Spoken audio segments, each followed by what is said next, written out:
নমস্কাৰ, মোৰ নাম সাজিদা বেগম। মই ৭০ নং শনিয়াৰী গাঁও পঞ্চায়তৰ ৩ নং ৱাৰ্ডৰ পৰা প্ৰাৰ্থী উঠিছো।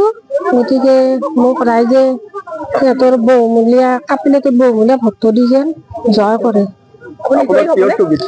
কাপিলাতি ছবি আপুনি জয়ী হোৱাটো নিশ্চিত নে? জয় হোৱাটো নিশ্চিত। ৰাইজৰ সমৰ্থন কেনেকুৱা? ৰাইজৰ কিন্তু বহুত ভাল। আজি আপোনালোকে ৰেলী কৰি ফুৰিছে, ক'ৰ পৰা কলৈকে গ'ল? আমি মানে তেলডিপ শনিয়াৰী তেলডিপৰ পৰা নৱাপাৰা বেল্লাপাৰালৈ। আপুনি যদি আগন্তুক পৰ্যায়ত জয়ী হয় তেনেহ'লে ৰাইজৰ কাৰণে কি কাম কৰিব?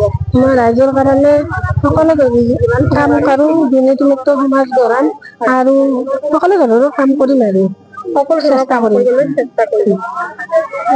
আজি আপনি কি মানে দলাই তোলা পার ঘাট হয়ে বরলিয়া পার হয়ে দলাই তোলা হয় এদিকে গোটেইখিনি মানে যি আপুনি ৰাইজৰ মাজত মানে বিচাৰি আহিছে।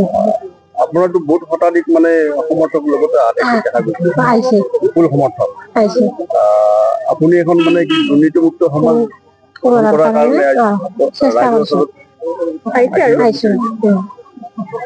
ৰাইজক কি ক'ব?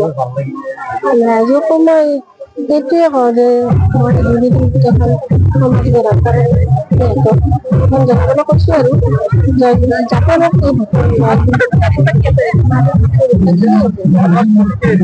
কাপলেটৰ ছবি কাপলেট